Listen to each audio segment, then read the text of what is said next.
Uttar Pradesh ki Banarasi, Ghazipur, Main Road ki nakanda laiba, Khasi dhaba kauba, Sakising Sapam Mamada, Wakhal Soirabi Manbi, Ituk Tuk Thana, Masada Anaba Pawugumna. Naha oiribi, Sonam Kaubi Nupi Ama, Ahing Nongyagi Atengma Matam, Pung Ama Tarakpa Aduaida, Amuba Purit Amalit, Amuba Kongrao Ama Setuna. Ituk Tuk Thana Thorak Laga. Daba adugi mapuda mahakki mayumda phone amukta tawjage phone amukta pibiyu haina hairakhibani daba adugi mapuna nupi aduda mahakki phone pi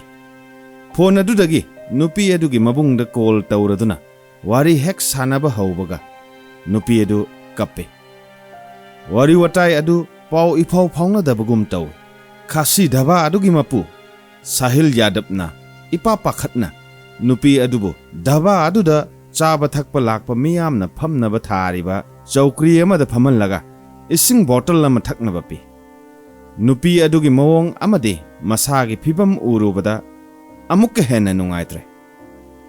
nupi adugi mabunga daba adugi mapuga phone da wari sanaraduna haujik sonam kaubi nupi asina lairiba dhaba adugi location na chingba details haiki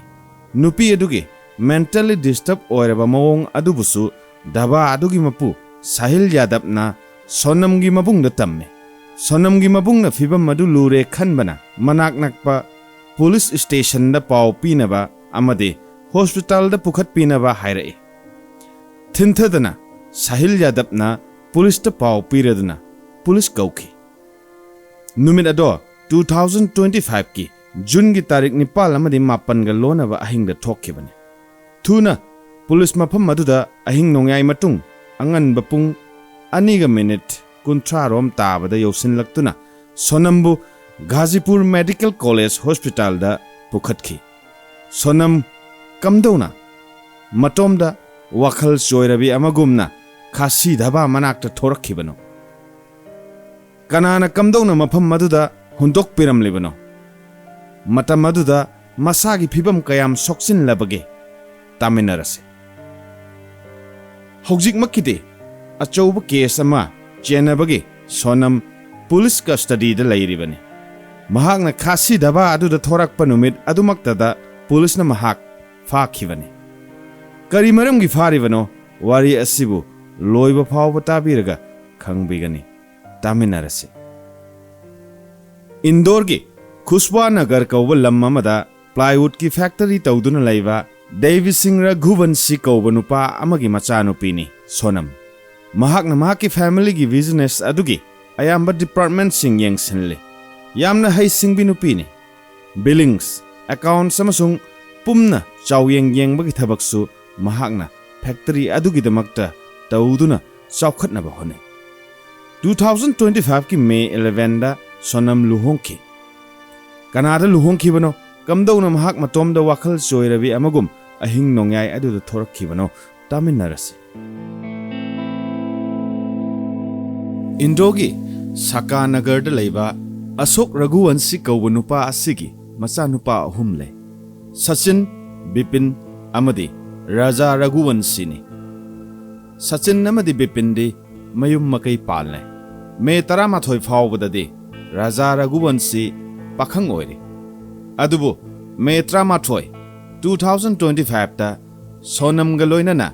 Raja Raghuvanshi Luhongki Raja Raghuvanshi gi imung manungi business ama oina Raghuvanshi transport kauba family business ama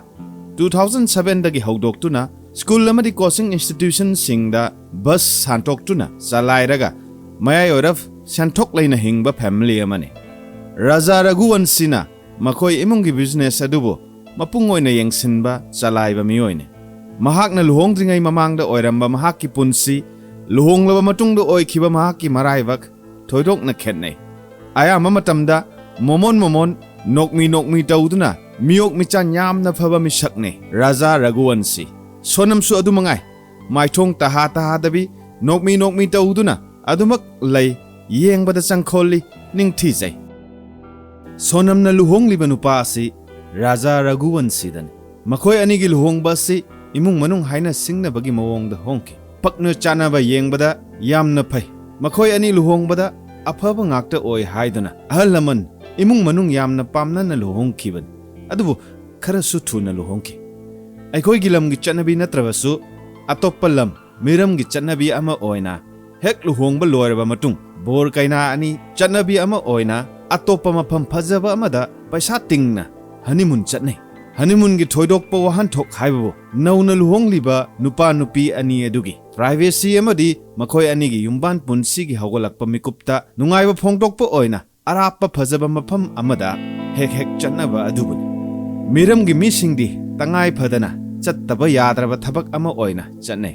aikhoi gi ireibak iramdam manipur gi su kana kana gumba sel hena paibi imung manungi di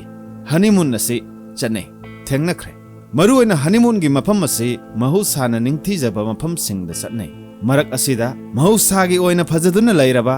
ising chaibi kaya ahingba upambina semba upambi gi thong kaya atop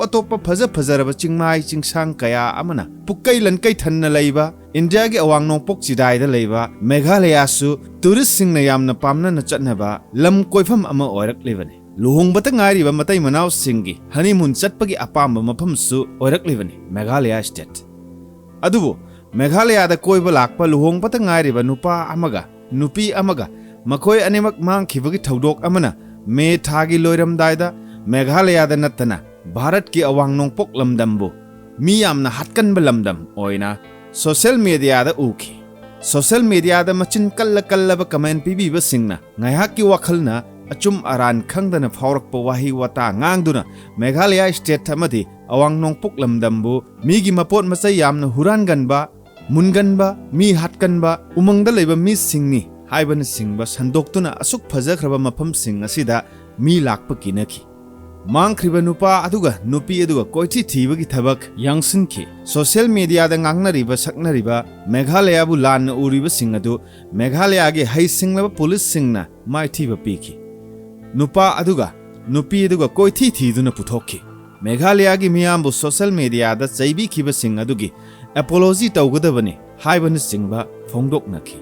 Meghalaya gi fajarba mafam amada mangluriba nupa amadi nupi adu kana kanano Karigi kamdona mangkhibano haibaduma thamjage taminase May 11 2025 ta luhonglaba raja amadi sonam raghuwansin chanhabgi matung inna luhongma matung marini leiraba matung nauna luhonglak libi nupi aduna mapamdo chatnai adumna sonam su mapamdo satki adubu numit adu amuk raja raghuwansigi manakta halakpagi mahutta sonam masa nungaitre haiduna mapamda adumak leithok hauki karisu ahenba thoidokpa khanjinlude sonamga rajaga wari sanabada Guwahati gi Kamakhya lai khurum thoktrabadi mabani gi mari lapnau haiba lei haibagi wafam thamlakhi asumna leiringai tanlakta sonamna ikhang khanghaudana May 19 da raja da phone tawraktuna mabani gi honeymoon gi damak May 10 gi Guwahati gi flight ticket kakle hairakhi raja su ma kiloina bina surprise pirini khanduna Thamoida harawki tawbatabu honeymoon chatnabagi asengba plan de July matamda chatke khanjaba jan raja na mama da haraw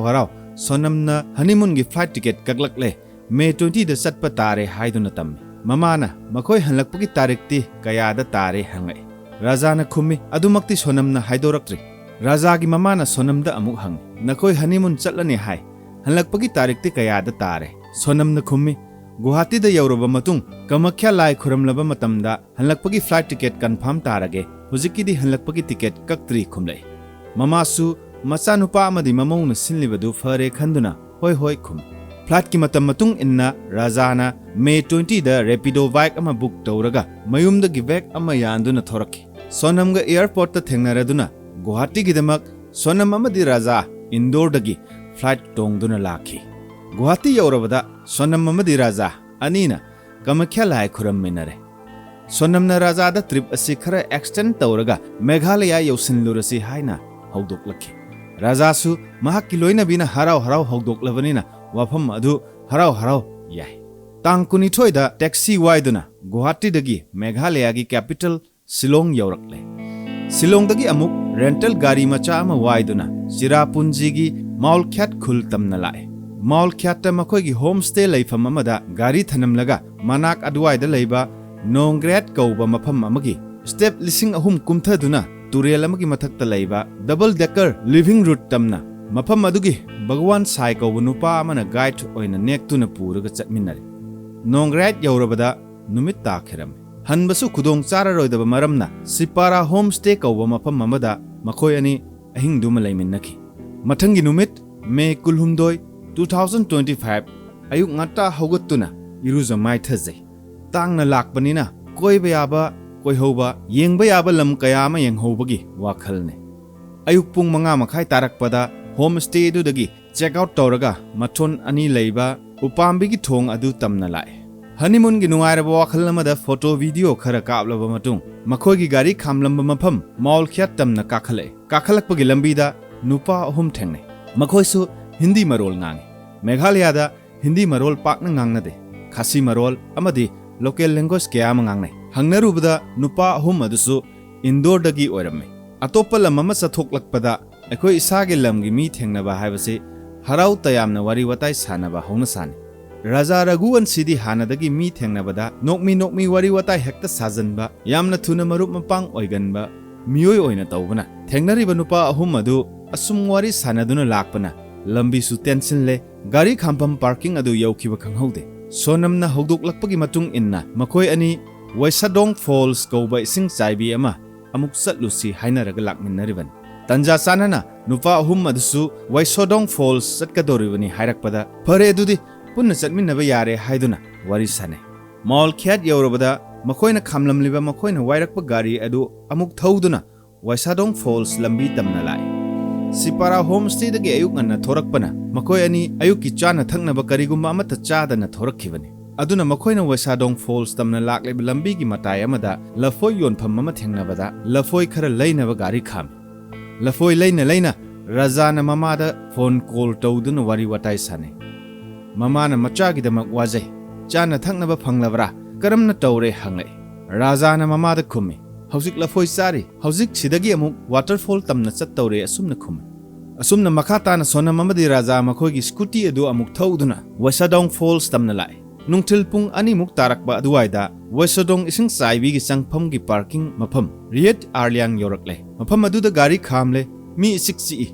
maikai mari yengkhibada lachin nongphai thaduna le sonam amadi raja aduga double decker gi lambi da thengna khiba indoor macha ahum aduga makhoi manga khaknatana mafam aduda kanasu leiramde isikchi chingmai da kumtharaga leigadoriba ising saibi edu aduki matik phajaba mafam aduda kumthadringai da leiba view point amada sonamna raja gi mamang thanglapna chatli honeymoon lakpo oibana photo video yamna kape adubu mafam adudadi photo video amata kaptre maramde